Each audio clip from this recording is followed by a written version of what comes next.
ചെറുക്കന്മാരെ കണ്ടത് നീ പേടിക്കരുത്. നമ്മൾ നാഞ്ഞു പിടിച്ചു കഴിഞ്ഞാൽ നമ്മൾ ജയിക്കും. ജയിച്ചാലും കുഴപ്പമില്ല, തോറ്റാലും പ്രശ്നമില്ല, നമുക്ക് പൈസ കിട്ടണം.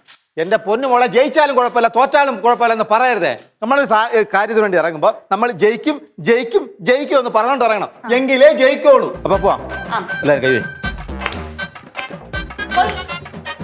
അമ്മ നിങ്ങൾ ആരും പേടിക്കേണ്ട, ഞാൻ ഒരാൾ മാത്രം മതി എല്ലാത്തിനും അടിച്ചിടാൻ. കാറ്റത്ത് പറഞ്ഞോണ്ട് ശരി ശരി മക്കളെ, ഓക്കെ.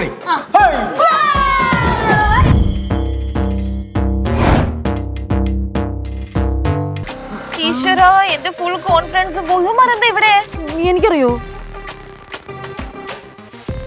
നീയാണ് പറഞ്ഞത്. ഞാനെന്തിനാ പറയണത്?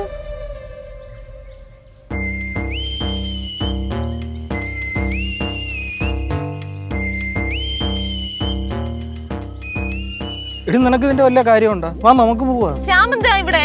അല്ല, ഇവിടെ കബഡി കാണാൻ വന്നത്, കണ്ടിട്ട് അടിയാവുന്നാണ് തോന്നുന്നത്. ഓഡിയൻസ് ഒന്നും ഇല്ലാത്തോണ്ട് കുഴപ്പമില്ല, തോറ്റാലും പോവാല്ലോ.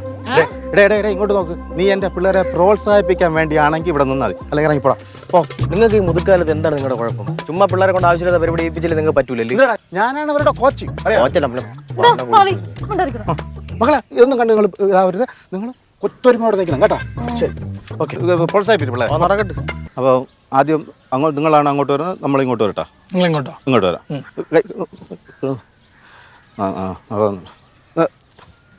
കൈ നോക്കുന്നു. ശരി. എന്തിനാണോ എന്ത് കള്ളക്കളിയോ ഫൗളൊന്നും കളിക്കരുത് കേട്ടല്ലേ. ഞാൻ പഴയ ക്യാപ്റ്റനാണ്. ഉടൻ കണ്ടുപിടിക്കും ഞാൻ. അപ്പോൾ മക്കളെ, നമ്മളുടെ അടുത്താണ് അങ്ങോട്ട് പോകാൻ പറയണത്. അപ്പോൾ ഇവിടെ നിന്ന് ഒരാൾ ആരാണ് പോണം. ഇങ്ങനെ പേടിക്കാതെ, നിങ്ങൾ പേടിക്കണ കണ്ടാലേ അവന്മാർ ജയിച്ചു എന്നാണ് അർത്ഥം. ആര് പോകാം? ഞാൻ ആദ്യം പോവാം. ഞാൻ പോയ കുറഞ്ഞ രണ്ടുപേരെങ്കിലും. ഓക്കെ, അപ്പോൾ തുടങ്ങാം. ശരി, ഓക്കെ.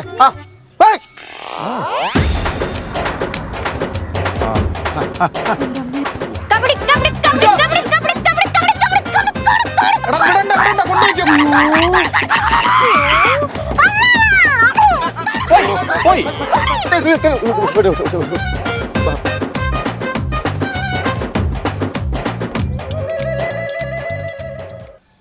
നീ പോയിട്ടോ.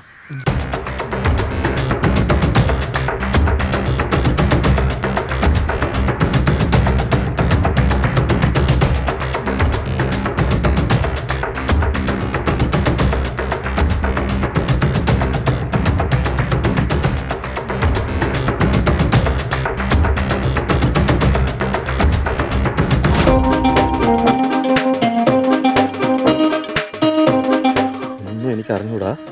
പണ്ട് ഞാൻ കളി കണ്ടുകൊണ്ടിരിക്കുമ്പോൾ എങ്ങനെയാണ് ടി വിയിൽ കാണുന്നത്, കോച്ച് വന്നിട്ട് ഒരാളുടെ അടുത്ത് എന്തൊക്കെ പറയും, പറയുന്ന കേൾക്കാം. അതുപോലെ അപ്പം അവന്മാർ വിചാരിക്കും വേറെ എന്തോ ഐഡിയ ആണെന്ന് വിചാരിച്ചിട്ട് നേരെ അങ്ങ് പോ വിചാരിച്ചിട്ട് കിട്ടണ എല്ലാ തുണിക്കൊണ്ടിഞ്ഞ് പോലെ കേട്ടാ. ഓക്കെ.